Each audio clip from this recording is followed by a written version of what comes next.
Panggilap mitra pemirtub di subscribe, dihurungkeun tanda loncengna, ditoel tanda jempolna. Hatur nuhun.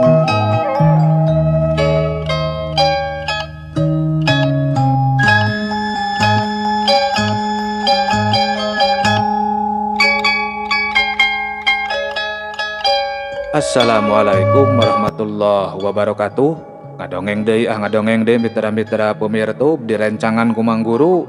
Mang Guru bade mangdongengkeun deui neraskeun hanca carita anu katunda kalayan judul Bengkok Sinembah. Ieu dongeng karangan Kang Heri Supriyadi Cianjur. Mitra-mitra pemirtub dongeng Mang Guru, panginten ayeuna teh nincak seri anu ka-11. Sok sanaos ieu dongeng digarap ku Mang Guru kalayan sing sarua basajan. Mudah-mudahan sasiereun sabeunyereun sing ngajantenkeun panghibur kana kalbu, pangbeberah kana manah. Supados teu nyangkolong kana waktos, mangga urang sami-sami ngabandungan deui kumaha jujutan jucungna ieu cariyos. Sok kaparayun sadayana.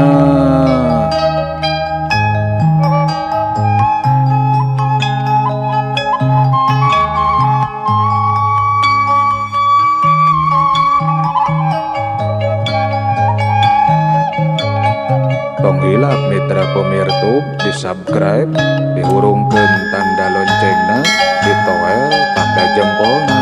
Hatur nuhun.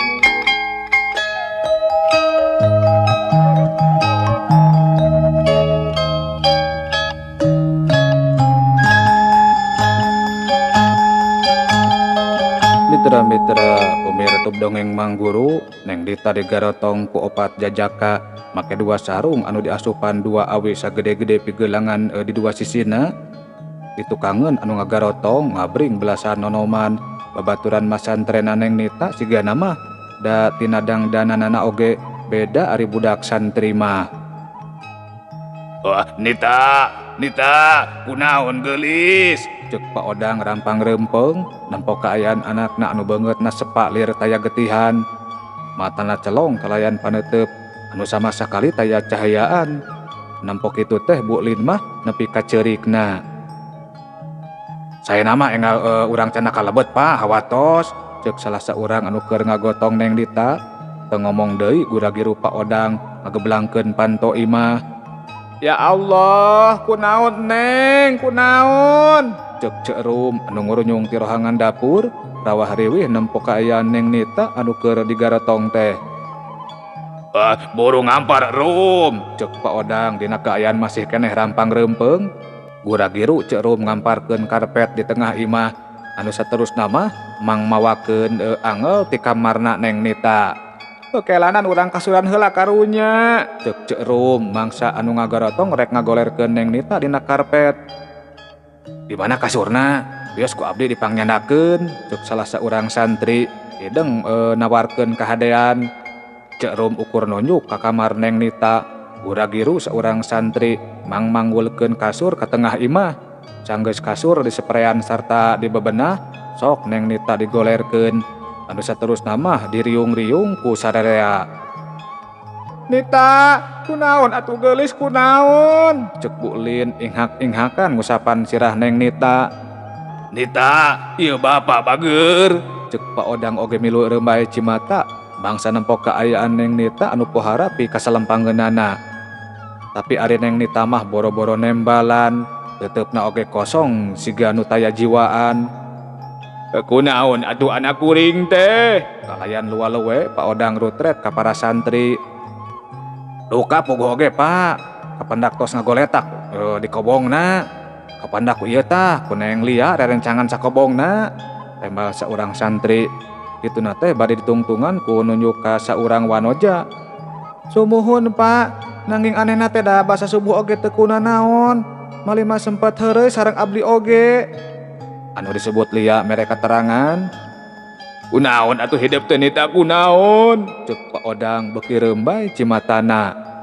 Sok sanajan sok sakapeung suntak-sentak, tapi ari kanyaahna Pak Odang ka Neng Nita mah pohara pisan gedena kawantu ka anak anu ngan saukur hiji-hijina. Naha ari Haji Odi teu milu ka dieu? Tanya Bu Lin dibarung ku inghak-inghakan. Nuju ka lemur ibuna bade tahlilan, cek salah seorang santri mere jawaban. Mitra-mitra pemirsa dongeng Mangguru tekung silila pating kurunyung warga alatan hayang nempok kaayaan Neng Nita. Waduh, meni persis pisan jeung anu kaalaman ku Kang Anan ieu mah oi. Wah, nya bener. Sahaja lemananya anu jail teh Kang Anan cager, ayeuna Neng Nita oi. Warga anu alanyar datang rarecok jeung pada baturna. Pohara ngagebegna pikeun Pak Odang jeung Bu Lin mah mangsa ngadenge kekecapan warga anu samodel kitu teh. Emangna si Sarnan teh geus cager, ceuk Pak Odang rutret ka warga. Alhamdulillah tos jag-jag deui Pak. Wah nya diubaran ku saha atuh? Abitna mah dilandongan ku api ucu, nanging api ucu mah teu sangemeun, malah ngajengkang siga aya nu mangpengkeun. Ye nya ku saha atuh cagerna ha? Ceuk Pak Odang siga anu panasaran. Damang nyalir rawe pada, tos jelas ari api ucu mah teu sangemeun. Pak Odang hulang-hulang narima beja kitu mah. Geus 2 kali meureun Jang Anan mah aya nu ngaheureyan teh nya, tapi hadena sok cager wae ku sorangan. Wah, waluhung ku ilmu Kang Anan mah cicing-cicing oge oi. Tah, paling oge ditulungan ku luluhurna meureun, da ari luhung ilmu mah moal nepi ka beunang kurjeut ti batur. Basa keur nyewa keneh imah mah isop keung pisan mah. Jaba peuting, jaba keur hujan badag deui sieun. Warga malah rarecok ngomongkeun perkara anu geus karandapan ku Kang Anan. Ya, garandeng atuh. Kitu siah marantong. Ceuk Pak Odang tutunjuk ka warga anu pohara pisan napsuna. Har, ari Pak Odang kunaon? Buru marantong lah, malah ngagarandengkeun di imah aing. Ye, sugan burung jalma teh, jadol teh nya. Celengkeungna saurang warga. Ngomong naon sia goblok? Hayang didodet ku aing ha? Ceuk Pak Odang pepadengkreng kanu cikeneh jelengkeung. Hayu baralik, moal balik. Kajeun lah, antep we rek kitu rek kieu oge ulah ditulungan. Ceuk saurang warga siga anu teu geunah hate. Geus kitu mah warga anu karek daratang dina kaayaan ngulutruk bubar ti imahna Pak Odang. Maraneh oge buru baralik, heureun-heureun ngajaradog di imah aing atuh. Ceuk Pak Odang jadi ngabarerang ka para santri anu keur ngariung Neng Nita. Teu kudu murang maring ka barudak atuh bapana, ceuk Bu Lin semu nyorongot. Lah, dek naraon ngajaradog di dieu oge, nulungan moal atuh. Bapana ieu. Manggeus, gandeng. Syarbon, Syudung. Talapungan tah pejuh teh, cenah marantong ti imah aing. Ceuk Pak Odang siga anu ngabarung sinang. Si Omod jeung si Udung katembong gancang saringkil. Nempok kaayaan anu moal pibereseun mah, antukna para santri oge gura-giru ninggalkeun imah Pak Odang. Lain kadua nganuhunkeun jalma teh nya, ceuk saurang santri ku kulutus canggeusna aya di buruan imah. Lah, manggeus montong saruana euy, bakat kunalang sawe meureun mata kitu oge nempok kaayaan anu jadi anakna, ceuk anu sejen ngelingan baturna. Geus kitu mah taya anu ngutruk deui. Layan gura-giru para santri ninggalkeun buruan imahna Pak Odang.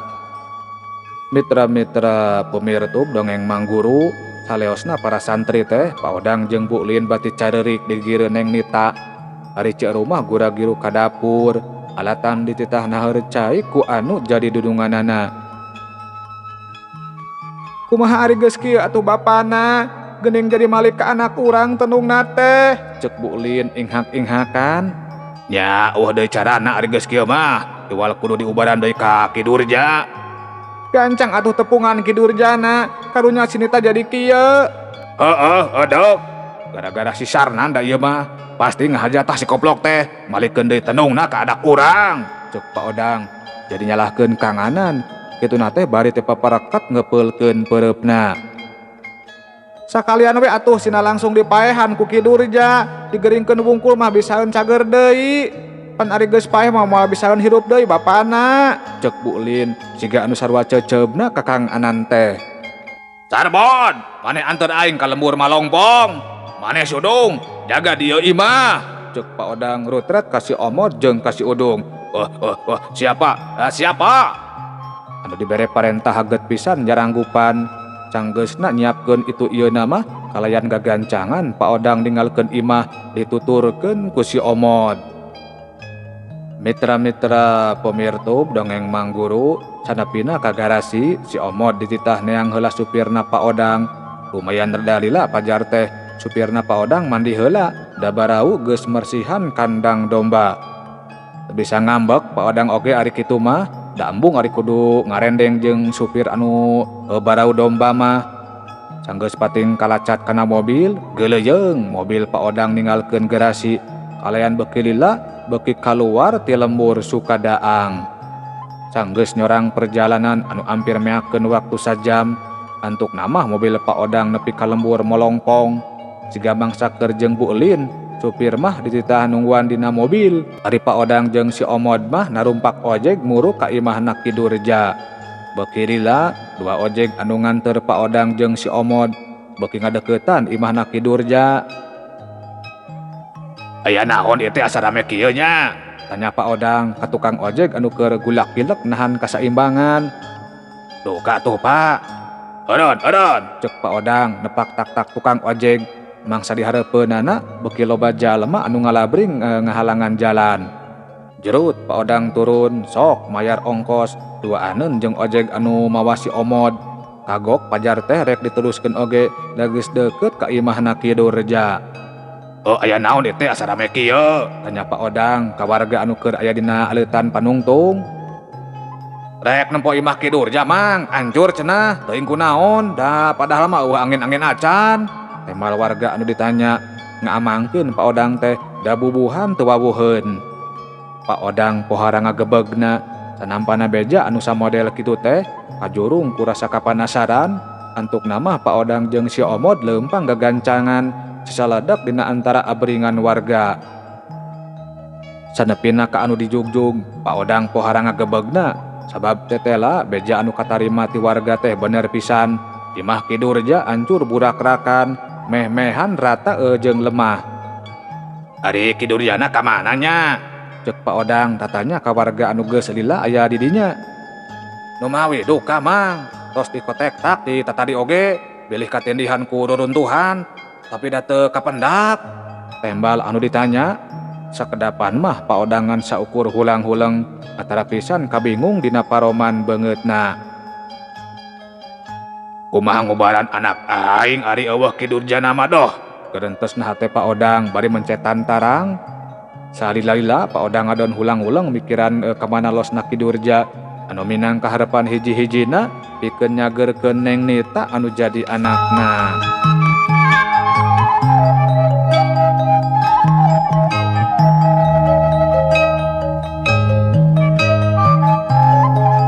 Tong hilap mitra pemirtub di subscribe, dihurungkeun tanda loncengna, ditoel tanda jempolna. Atur nuhun.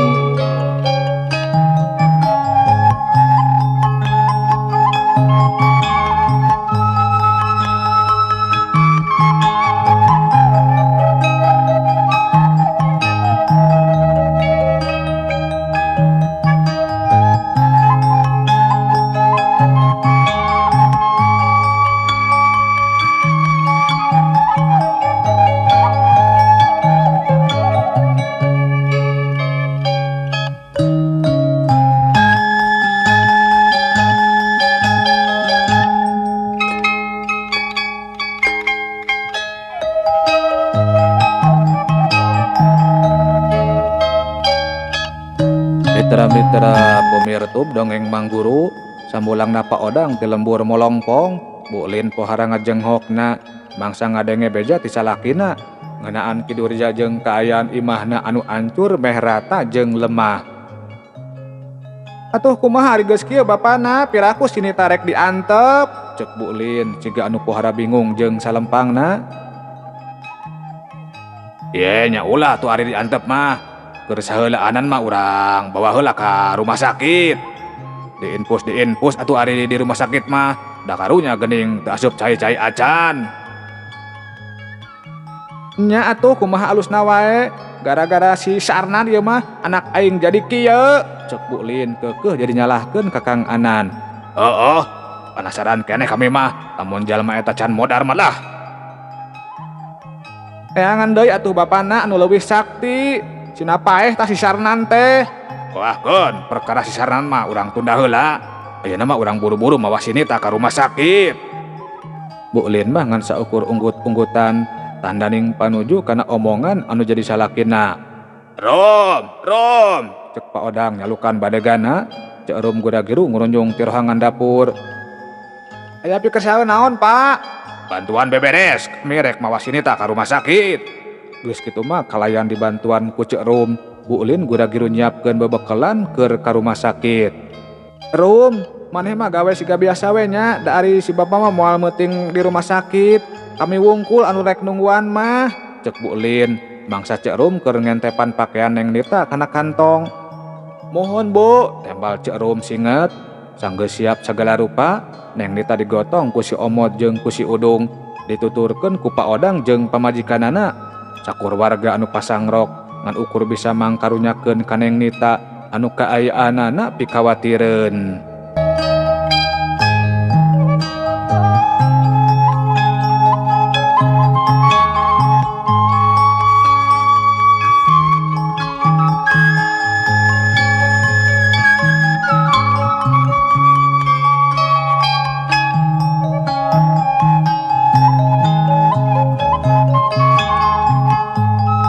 Mitra-mitra pemirsa dongeng Mangguru, tunda heula lalakon Pak Odang jeung Bu Lin anu keur poharana langsana ku nanasiban anu tumiba ka Neng Nita.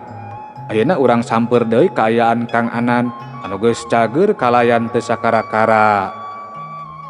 Mitra-mitra pemirsa dongeng Mangguru, nyisari pohara pisan bungaheunana, mangsa Kang Anan geus jag-jag deui teh, atara pisan dina paroman beungeutna anu marahmai.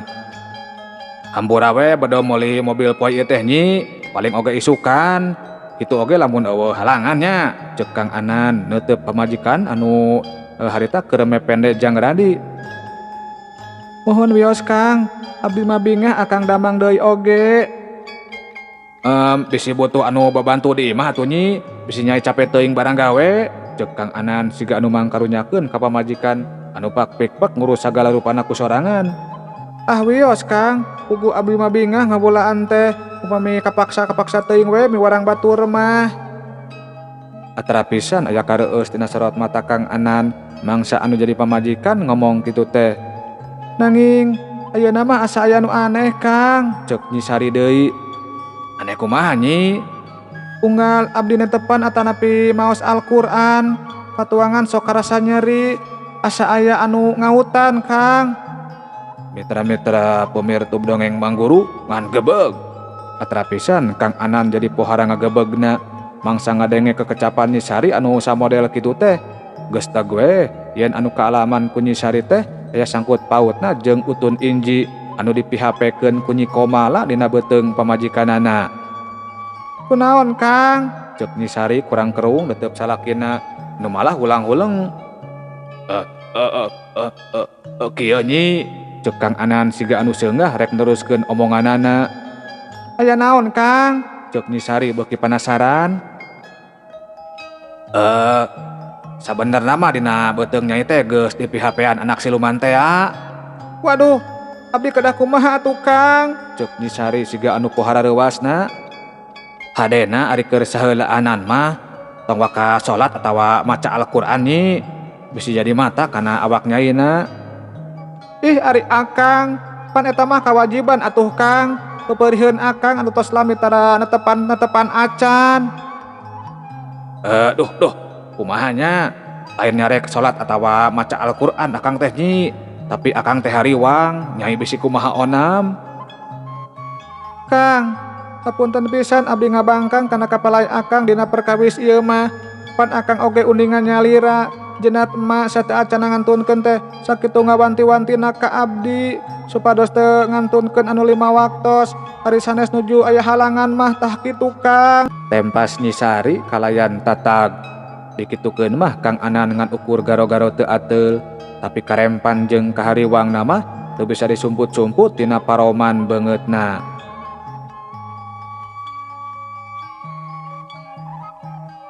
Abdi mah bade masak kangkung sareng daging hayam Kang, nitip heula si Rari sakedap, datibra ieu, cek Nyi Sari. Kituna teh bari menerkeun guguling leutik minangka panahan awak Jang Radi. Saleosna nyisari Kang Anan mah siga anu pohara bingungna ret Kajang Radi anu keur ngagebrak. Duh hampura kasep, bapak kieu teh bakat ku hayang nyenangkeun hidup jeung indung hidup. Ulah diturutan kagorengan bapa mah. Kitu gerendengna Kang Anan kalayan paroman siga anu pinuh ku karumasa. Mitra-mitra pemirsa dongeng Mang Guru dina kaayaan kitu ujug-ujug jileg ngan gebeg Kang Anan pohara ngagebegna. Mangsa dihareupeunana ujug-ujug aya hiji jirim anu jangkung begang, pakulitan eta jirim pohara lestarangna, buukna carang, untuna paranjang. Sasaha maneh? Tanya Kang Anan siga anu pohara sieuna. Jileg eta jirim robah deui jadi wujud aki-aki. Ki cungkring ieu teh, ceuk Kang Anan molohok teu ngiceup-ngiceup. Mangsa wujud eta jirim robah deui jadi wujud aki-aki anu tetela geuning si cungkring. Hihi, nya hampura. Poho anu tadi mah wujud goyeng anu asli. Aya naon pangan abdi ki? Tanya Kang Anan sorana dilaunkeun. Hihi, kuring mah geus lila maturan maneh. Malah mah anu nyalametkeun maneh tina warijit oge nya kuring pisan. Janten. Duh, atur nuhun pisan atuh ki. Si cungkringan ukur unggul. Teras naha aki make nembongkeun jirim atuh. Kieu sarengan kuring teh nyaho maneh mah jalma banyer anu haje kasasama. Ari lain ka jalma-jalma anu ti heula kungsi moyok jeung daya kahaatna pisan ka diri maneh dina mangsa maneh keur balangsak mah. Ceuk si cungkring eureun heula nyaritana. Ari kitu kumaha ki? Ceuk Kang Anan kurang kerung. Perkara pamajikan maneh memang ari dinya kaayaan keur nganjung jabang bayi Nikola mah bakal karasa aya nu ngautan dinya bejeungnya. Mangsa keur salat atawa keur maca kitab suci sabab jabang bayi ngarasa panas dur kasiksa. Ceuk si cungkring eureun deui nyaritana. Ari aki teu ngaraos panas. Belah dieu heranna teh nyan. Kuring mah malah resep mun ngajenge sora anu maca Al-Qur'an teh sok abdi hayang asup Islam. Duh, janten bingung ki. Teras abdi teh kedah kumaha atuh ki? Abdi teh melang pisan datos nyaah pisan ka pun bojo teh. Sarua kuring oge sabanyeurna mah karunya ka maneh jeung ka pamajikan maneh teh. Tapi ari rek nyulungan mah kuring teh sieun. Sabab tangtu bakal disiksa ku Nyi Komala jeung ku salakinya. Jadi Nyi Komala teh gaduhun caroge ki. Kieu nyan, maneh apal ka Bah Goja. Nya kan tenan we atuh apal ki. Cah Bah Goja teh sabanyeurna mah lain bangsa manusia, tapi bangsa siluman keneh. Tegesna teh salakinya Nyi Komala. Kang Anan pohara ngagebegna sangadengena keterangan ti si cungkring anu samodel kitu teh. Dupi aki teh bangsa siluman keneh. Kuring mah bangsa jin atuh sarengan. Kang Anan hulang-hulang deui. Kieu nya sarengan.